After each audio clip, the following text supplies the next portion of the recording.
you breathe, but I can't see if you're right here next to me. Something's wrong, wasn't it fun? Is it now we're done?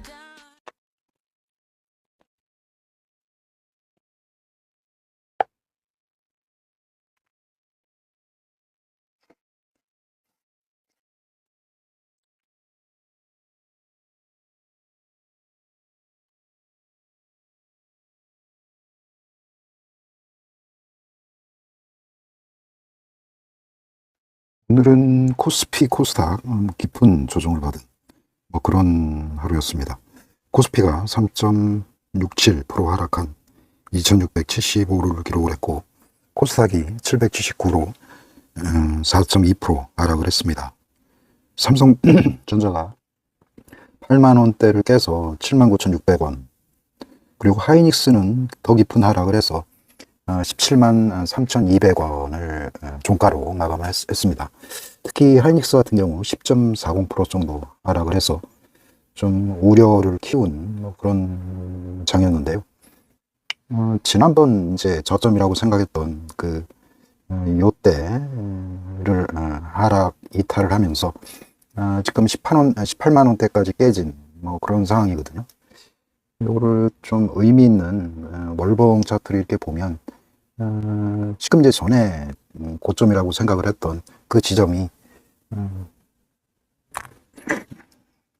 요 지점이 한 15만 원 정도 되거든요. 추세적으로 이제 걸리는 지점이 없어요. 그래서 특별하게 이제 하이닉스가 실적에 대한 긍정적인 전망이 이어지고 있는 상황에서 이런 급락이 상당히 그 투자자들로 하여금 당혹스러운 그런 상황인데요. 이러한 원인은 하이닉스의 원인이 아니라 지금 뉴욕 시장 나스닥에서 셋업 현상이 우리나라까지 이어진 그런 상황이라고 볼 수밖에 없고요.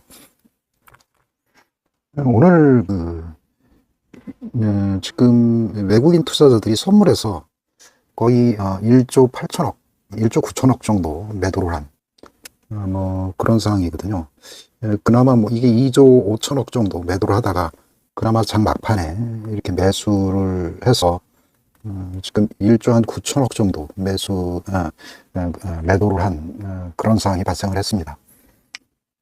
한 2조 원 정도 외국인들이 동원을 하면 우리 지수를 거의 코스피 코스닥에서 4%대 급락을 시킬 수 있는 그런 동력원으로 자금이 활용될 수 있다.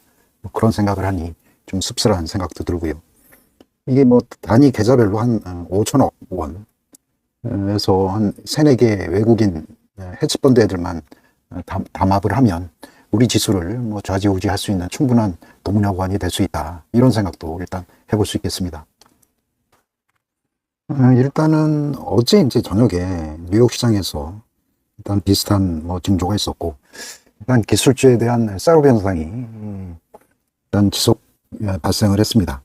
그저께는 이제 반도체 지수가 전반적으로 긍정적이었던 그런 상황에 비춰 어제는 또 그냥 급락으로 전환된 그런 상황이 발생을 해서 외국인들 선물 매도가 우리 시장에 아주 부정적인 영향을 끼치면서 양 시장이 급락을 보인 그런 하루였습니다. 이 주요 이슈가 뭔가, 지금 S&P 빅스 지수, 이 공포 지수라고 이야기하는데요.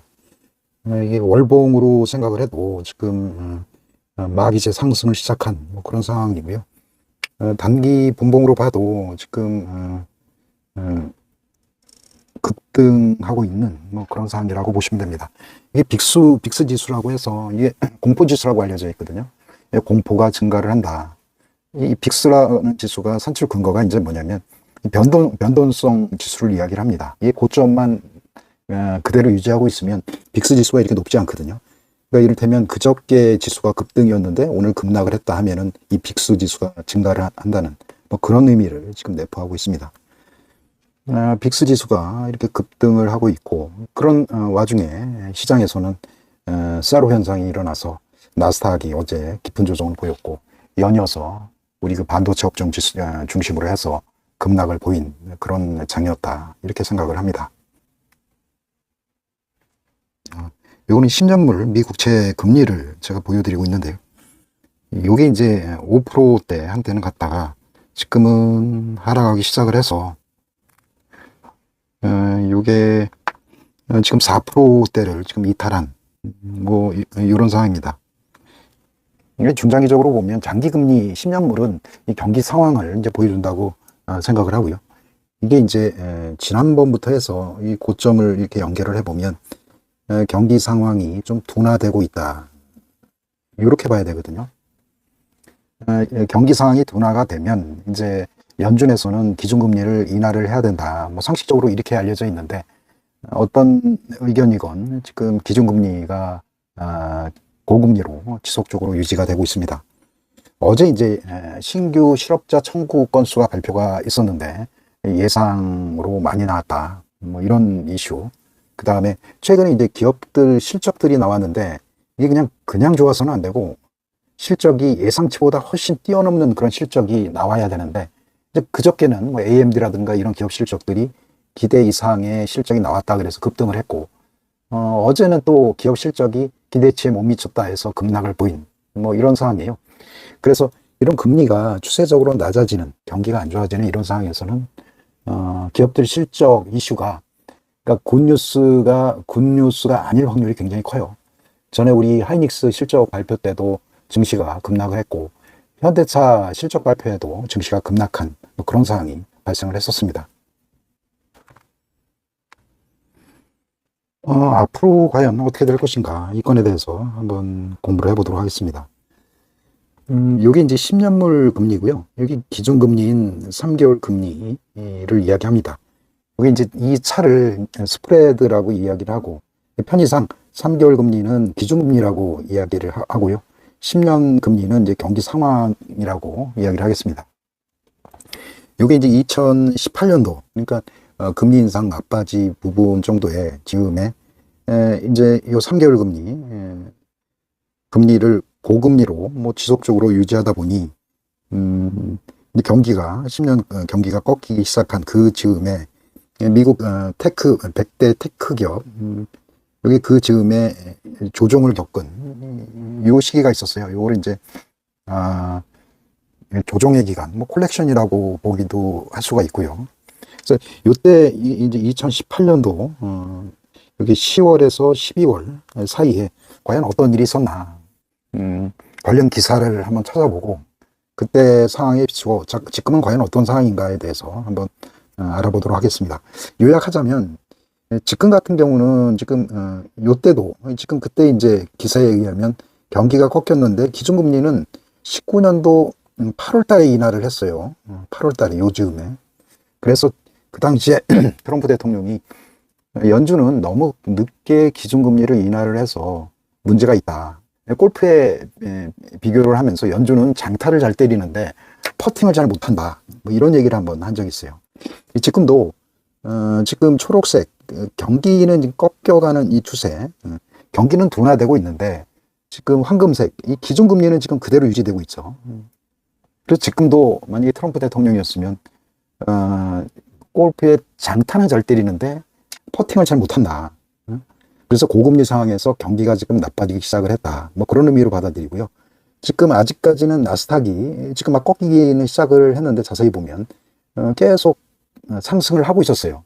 그래서 2018년도에 비추어 보면 이런 한 요때 보면 7,600에서 6,300까지 떨어졌으니까 한 15% 정도 나스닥의 조정이 있을 수가 있습니다. 그래서 지금 17,500 테크 기업 US 테크 100이 한 17,000 정도의 조정이 있을 수 있다. 뭐 이렇게 생각을 하고요. 관련 기사를 한번 보도록 하겠습니다. 이게 이제 2018년도 10월 달인데요. 악재 이겨낸 미 증시 갑자기 폭락하는 이유, 뭐 이렇게 해서 뭐 기사가 나온 게 있습니다. 이때 국채 금리가 급등을 했다. 뭐 이런 이야기고, 이게 이제 금리는 2018년도 하반기에 금리를 올렸다가 이제 홀딩한 뭐 그런 경우고요. 시장 상황을 봐서 이제 금리 인하를 지금 기다리는 뭐 그런 상황이라고 볼 수가 있습니다. 이 연준에서는 계속 이런저런 이야기를 하고 있습니다. 그 당시에 파월 의장이 금리가 정상으로 가려면 아직 한참 남았다. 지금은 이 단계를 좀 벗어난 뭐 이런 이야기고, 당시 이제 트럼프 대통령이 지나치게 빠른 긴축 속도에 불만을 터뜨렸다. 그리고 트럼프 대통령이 연준이 미쳤다. 뭐 이런 이야기도 하고 있습니다. 그리고 그 당시에 뭐 여러 가지 뭐 트럼프 대통령의 감세라든가 뭐 이런 것들을 이야기를 했었고, 하지만 이 당시에 이제 이런저런 이슈가 있지만 금리라든가 이런 영향으로 기업들이 실적이 상당히 우려스러운 그런 상황이었지만 S&P 500 상장 기업들이 순이익이 한 20% 정도 증가를 했다고 합니다. 또 다른 날엔 18년 10월 25일 뉴욕 증시 기술주 또 털썩, 나스닥 4.43% 폭락, 뭐 이런 기사가 있었고요. 주요 기업들 실적 발표와 경제지표 등이 있었다. 보잉이 예상보다 양호한 실적과 전망치 발표하면서 나쁘지 않게 출발을 했다. 하지만 넷플릭스가 하락을 했고, 텍사스 인스트루먼트가 수요 둔화에 대한 우려를 내놓으면서 주가가 하락을 했다. 반도체주도 불안했다. 기술주 중심의 나스닥은 8월 29일 기록한 사상 최고치에서 10% 이상 하락하면서 본격적인 조정장에 접어들었다는 분석이다. 이론상 고점에서 10% 이상 조정 하락하면 조정장으로 분류된다. 나스닥 지수가 조정장세에 돌입한 것은 2016년 2월 이후 처음이다. 연방준비제도 인사들이 금리 인상 계속 발언은 이어졌다. 지난번에 우리 최근에 한 3, 4개월 전에 이런 이야기를 했었죠. 도널드 트럼프 대통령의 비판이 금리 결정에 영향을 주지 않을 것이라고 비판하면서 최근 세제 개편과 지출 등 단기 경제 성장을 돕고 금리 인상을 정당할 것이라고 주장을 했다.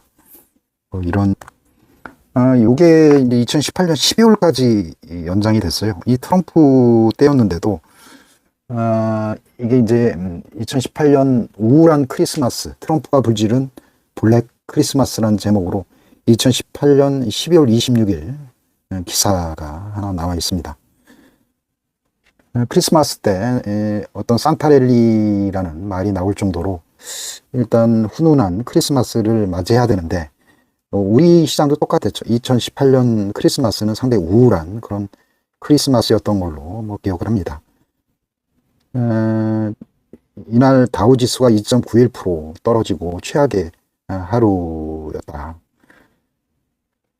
미국 연방정부 셧다운이라는 단기 악재, 그 다음에 미국은행 유동성 악화설, 제롬 파월 미국 연방준비제도 파월 의장 경질설, 뭐 트럼프가 뭐 자른다고 뭐 이런 얘기도 있었고, 뭐 그래서 이때 또 트럼프 대통령이 24일 트위터에서 연준은 장타를 날리지만 퍼팅을 못해 성적이 나쁜 골퍼와 같다며 기준금리를 인상한 연준에 대해 노골적으로 불만을 드러냈다. 이에 뉴욕 금융에서는 한때 제롬 파월 경질설이 돌며 혼란을 키웠다.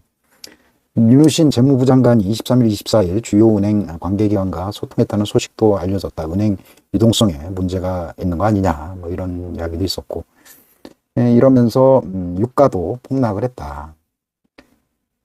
요때도 이제 금값하고 채권 가격이 상승을 했네요. 그러니까 금값하고 채권 가격은 상승을 했다. 이런 의미고요. 과연 그 당시에 코스피를 사는 게 유리할까, 나스닥을 사는 게 유리할까를 비교를 해보면, 이게 이제 파란색이 코스피이고요. 이게 이제 초록색이 나스닥으로 되어 있습니다. 일단은 나스닥은 US 100, 요거는 하락폭이 크질 않아요. 그리고 상승 시에는 코스피보다 더 상승이 가파르고요. 코스피는 하락폭도 크고, 그 다음에 상승 시에도 상승의 소요 기간도 훨씬 길고, 뭐 이런 특징이 있습니다. 그래서 일단은 이 기간 동안에 하락 시에 나스닥 100을 분할 매수하는 게 좀 유리하다, 뭐 이렇게 생각을 하고요. 그 다음에 이 기간 동안에 채권하고 금, 요쪽을 분할해서 가져가는 방안이 현실적인 대안이 될 수 있다, 뭐 이렇게 생각을 하고, 요때 이제 이때는 기간이 10월, 11월, 12월까지였거든요. 2018년도 12월 달에 아까 얘기한 우울한 성탄절이 있었습니다. 그때. 그래서 올해는 이제 뭐 우울한 성탄절이 되진 않겠죠. 하지만 이게 이제 7, 8, 9 최소한 9월까지는 특히 우리 증시 같은 경우는 섣불리 뭐 저가 매수하기는 좀 어려운 뭐 그런 상황이다 이렇게 생각을 하고요. 지금 나스닥 중에 성장의 축인 엔비디아하고 테슬라를 차트를 통해서 한번 확인 한번 해보도록 하겠습니다. 여기 월봉으로 돼 있고요. 이게 분봉으로 돼 있고 이 중간 정도가 제일 괜찮을 것 같아요. 그러니까 엔비디아가 100달러의 의미, 이 요건에 대해서 생각을 한번 해보도록 하겠습니다. 이제 100달러를 돌파한 그쪽 세력. 미국은 우리나라하고 달리 롱숏 포지션이 돼 있고, 롱이 이제 콜 포지션을 잡는 세력들, 그 다음에 숏 포지션을 잡는 세력들이 첨예하게 그들의 포지션 싸움을 치열하게 하기 때문에 이런 라운드 피겨 가격, 그러니까 100달러라는 의미가 굉장히 중요한 의미라고 생각을 합니다. 이거를 엔비디아를 100달러 이하로 이거를 무너뜨리고자 하는 세력이 있다면 어떤 엔비디아의 성장이 파괴된다던가 어떤 엄청난 어떤 정치적인 의무와 음모와 어떤 자금이 수반되는 그런 힘이 있어야 되거든요. 안 그러면 이 롱 세력한테 당할 수밖에 없는 그런 상황입니다. 그래서 제 생각은 최소한 100달러는 지켜지리라 이렇게 생각을 합니다. 그들한테도 어떤 숏을 쳤다가 어떤 무한정 손실을 입을 수 있는 그런 리스크에 어떤 노출될 수도 있기 때문에 지금 같은 경우 시간외로 지금 105달러를 하거든요. 105달러 같은 경우는 이게 100달러가 지지된다고 할 때 마지노선을 엔비디아를 최소한 100달러는 나는 지킬 것 같아 하면은 엔비디아를 100달러 인근에서는 엔비디아를 매수를 하고 최소한 제 생각인데 지금 정도는 이 140달러에서 지금 100달러까지 떨어지면 이게 30% 이상 급락을 한 거거든요. 어떤 조정도 주도주가 이렇게 30% 이상 조정 받는 거는 굉장히 힘들다 이렇게 생각을 합니다. 그리고 이제 엔비디아를 대체할 만한 그런 그 AI 분야에 절대 강자가 현재 나타났나 뭐 이것도 아직은 아닌 것 같습니다. 그래서 포지션을 잡을 때 엔비디아를 라운드 피겨 가격인 100달러에 맞추시고 하여간 100달러 인근에서는 가급적 매수 포지션을 잡고 그 다음에 어느 정도 이게 이제 100달러 120달러 정도를 돌파를 해야 추세적으로 엔비디아는 상승을 할 수 있다 이렇게 생각을 하거든요. 그래서 100달러에서 120달러 사이를 아마 롱숏 개념에서 스윙할 가능성이 굉장히 높다 이렇게 생각을 합니다. 다음은 테슬라인데요. 이런 날도 테슬라는 개장 전에서 상승을 하고 있습니다. 미국이 성장을 멈추느냐, 이거는 또 다른 문제거든요. 많은 부채를 안고 있는 미국 정부가 성장을 통해서 몸집을 이렇게 키워놔야 부채가 갈수록 상처처럼 있는 부채가 갈수록 줄어들 수밖에 없는 그런 상황이기 때문에 미국은 성장을 할 수밖에 없다. 이게 뭐 트럼프 대통령이 돼도 미국 기업이 성장을 하는데 뭐 반대할 이유는 전혀 없을 겁니다. 이게 이제 월봉 개념인데요. 테슬라가 지금 거의 뭐 이거는 다시 월봉을 한번 보겠습니다. 월봉을 자꾸 보는 게요. 요거는 이제 저는 월봉에 하단부를 연결하는 게 이게 동력이라고 생각을 합니다. 성장 동력, 성장의 모티브. 아직 테슬라는 살아있다. 뭐 그런 의미로 받아들이고요. 지금 하단부에 에너지가 어느 정도 응축이 돼 있어요. 그래서 이런 장에서도 테슬라는 시간 내로 상승을 하고 있고, 일단은 이게 이제 300달러까지는 장기적으로 목표가로 정하고요. 단기적으로는 지금 기술주들이 심하게 흔들리고 공포지수가 뭐 상승하는 등 여러 가지 이제 심리적인 뭐 그런 문제가 있을 수가 있습니다. 그래서 단기적으로는 지금 바닥에 지금 10달러가 좀 무너지면 좀 위험해질 수가 있어요. 그리고 또 여기에 지금 이 갭이 하나 발생을 했잖아요. 그래서 지금 210달러에서 갭을 메우기 위해서 240달러까지 이게 240달러에서 매물 소화 과정이 필요하다. 그래서 210달러에서 240달러까지 스윙할 가능성이 굉장히 높다. 하지만 이 기간 조정 후에는 다시 240달러 돌파 후에 지지, 그 다음에 언제든지 300달러까지 갈 수 있고, 일단 300달러까지 가면 그 이후에는 에너지가 어느 정도 응축이 됐다는 그런 개념으로 봐서 추가적으로 400달러까지 상승이 가능하다, 이렇게 생각을 합니다. 다음은 이제 8월, 9월까지 매매하는 데 있어서 저는 이제 뭐 중요한 원칙이라고 생각을 하는데요. 매매 횟수를 줄이는 게 좋다, 이런 생각을 좀 해볼 수가 있는데요. 일단은 이게 빅스 지수가 높다는 이야기는, 아까 이야기했지만 빅스 지수가 벌써 18이 넘었거든요. 보통 빅스 지수가 한 15 정도 미만에서 거래를 해야 그나마 수익이 날 수 있는 그런 확률이 높고요. 빅스 지수가 18 이상 넘은 상태에서 매매를 하면 개인들은 손해볼 확률이 큽니다. 이 빅스 지수가 높다는 이야기는 뭐냐면 장의 변동성이 이렇게 심하다는 그런 의미거든요. 누군가는 이때 사고 이때 팔았다는 그런 이야기가 되고요. 거꾸로 누군가는 이때 팔고 이때 샀다는 그런 의미가 됩니다. 근데 개인들은 보통 이때 사고 이때 팔 확률이 굉장히 큽니다. 이때 탐욕을 느끼고 사고, 이때 공포를 느끼고 팔 수 있다는 그런 가능성이 많아서요. 주로 매매 횟수를 줄이고, 그리고 종목은 좀 이따가 제가 한번 말씀을 드릴게요. 뉴욕 증시에서 그나마 그 나스닥 대장인 테슬라하고 엔비디아 플러스 이런 채권 혼합형 이런 쪽이 그나마 안정적일 수 있다, 뭐 이렇게 생각을 하거든요. 채권 금리가 하락을 하면 채권 가격이 높아져서 그나마 테슬라가 하락을 해도 하락의 폭이 그렇게 크지 않을 수가 있습니다. 채권 가격이 올라가기 때문에 하락의 폭이 적을 수 있고, 그리고 이런 기술주들 라운드 피겨 가격에서 뭐 적당히 분할 매수를 한다면 단기적인 반등과 또 채권 가격 상승에 따른 추가 이익을 거둘 수 있는 그런 장점이 있고요. 가령 엔비디아가 아까 100달러 라운드 피겨 가격을 지지할 수 있다라고 하면 엔비디아 채권 호랍 브룸버그 이것도 나름 중장기적으로 분할해서 매수를 하면 그 엔비디아의 반등 효과와 채권 금리가 떨어지는 이 효과를 같이 플러스 알파 할 수 있는 그런 ETF라고 생각을 합니다. 이 조정의 기간이 오래 걸릴 수가 있어요. 오래.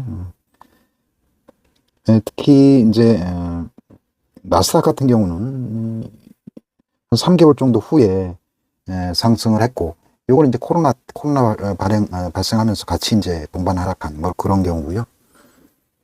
우리는 2018년 12월 달에 상승을 했다가 다시 하락한 뭐 이런 상황이거든요. 그래서 될수록 이런 하락 시에 국내 증시, 국내 주식보다는 나스닥 쪽, 그리고 또 금리 인하기 하락기에는 채권 투자를 병행할 수 있는 그런 ETF를 매수해서 좀 분할 매수하는 그런 방향이 유효하다, 뭐 이렇게 생각을 하고요. 이게 이제 뭐 그 지난번에 이제 방송에서도 어떤 말씀을 드렸는데, 또 올해는 또 미국의 대선이 있고, 지금 트럼프 대통령이 아직까지는 스윙 스테이트에서 뭐 유리한 고지를 점령을 하고 있습니다. 대선 결과는 어떻게 나올지 모르겠지만, 지금 트럼프 대통령의 여러 가지 정책들이 지금 나름 힘을 얻고 있는 듯 합니다. 지금 엔화도 강세로 돌아섰고, 그리고 트럼프 트레이딩 해가지고 최근에 우리 증시에서 반도체가 많이 떨어졌고, 상대적으로 조선, 그 다음에 방산, 그리고 바이오, 금융 섹터들이 최근에 순환매를 많이 보이고 있거든요. 상당히 그 변동성이 심한 뭐 그런 상황이고요. 이때 이제 아까 얘기한 것 식으로 매매가 잦은 매매, 그리고 이런 하락 시에 잘못하면 이제 엇박자가 날 수 있고, 고점 매도 고점 매수, 저점 매도의 확률이 굉장히 높습니다. 그리고 빅스 지수가 지금 18이 넘기 때문에 매매 구간이 아니라고 생각을 해서요.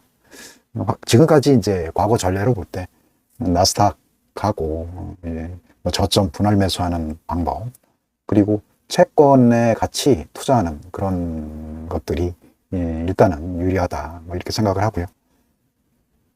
그 당시에도 보면 뭐 금이라든가 뭐 채권 가격이 올랐다고 합니다. 그런 의미에서 지금은 이제 뭐 비트코인이라는 대체 자산들이 지금 있어서 뭐 금에 투자하는 게 과연 이득이 있겠느냐, 뭐 이런 생각도 할 수 있는데, 이 비트코인에 대한 것들도 지금 잠깐 차트를 한번 볼까요?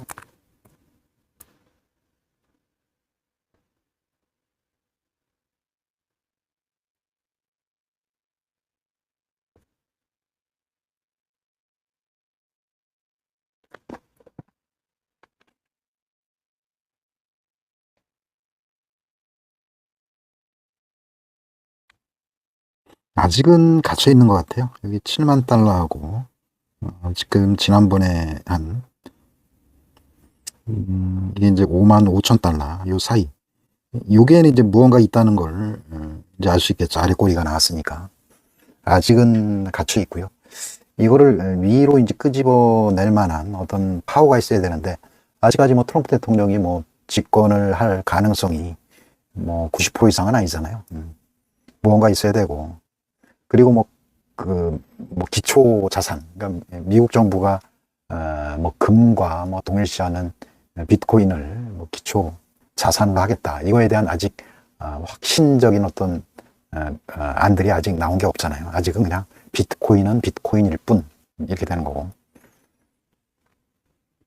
단지 이게 뭐 지금 금이 아직까지는 중국하고 뭐 러시아가 금을 많이 확보를 하기 시작을 했고, 이게 이제 달러라는 자산을 공격하기 위한, 달러 패권에 도전하기 위한 어떤 수단으로 그들이 이제 금을 많이 매수한 걸로 그렇게 보여지고요.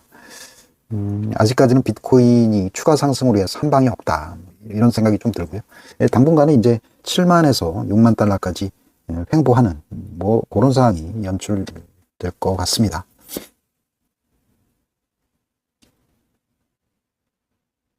우리가 그동안 이제 폭락장에서 우리가 경험했던 거는 항상 오늘이 저점이라고 생각을 하고 매수를 하는데, 꼭 다음날 그 이하에 또 저점이 생기고 오늘 산 가격이 또 고점이 돼버리는 이런 상황들이 계속 발생을 했습니다. 그래서 우리가 저점을 만드는 건 아니잖아요. 누군가 세력들, 더욱이 뭐 월가에서, 아니면 뭐 연준 의장이 만들 수도 있겠네요. 뭐 피벗을 해서 가령 당장 뭐 연준 긴급 회의를 소집을 해서 내일부터 기준금리를 내리겠다, 뭐 이렇게 얘기하면 혹시나 내일부터라도 주식 주가가 뭐 급등을 하던가 뭐 이런 현상들이 일어나겠죠. 그래서 우리가 사는 그 가격이 누군가가 보고 그 밑에 가격으로 또 우리를 매도하게끔 만드는, 손절하게끔 만드는 그 세력이 존재한다는 거. 특히 우리나라 증시에서는 그런 경우가 많거든요. 특히 호가창 같은 경우는 AI가 누군가가 산 물량을 기억을 하고 있고, 또 의미 없게 호가창에 이렇게 매수 매도를 이렇게 걸어 놓으면 그게 다 AI가 다 분석을 해서 그 사람이 산 가격을 기억을 했다가 분명히 그 사람이 팔아야 호가를 올리는 그런 알고리즘을 만들어서 운영을 하기도 합니다. 그러니까 결론은 뭐냐면, 나스닥에 의미 있는 어떤 그 변화 내지 의미 있는 피봇이 발생하지 않으면 결국은 우리 증시의 어떤 매매는 특별한 의미가 없다, 뭐 이런 생각이 들고요. 하여간 가급적 나스닥 쪽, 그 다음에 채권 쪽, 이쪽을 분할 매수하시고요. 우리 증시에 특별한 의미를 두고 이렇게 잦은 매매를 하시면 손실 금액만 커진다는 그런 말씀을 드리겠습니다. 감사합니다. And you tell me to confess, and you tell me to confess. Oh, I don't know what to say, what to do, how to make you see. This is nothing in real life, it might just have been a bad dream. You can run, you can hide, but you can't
Too soon to say I'm fine.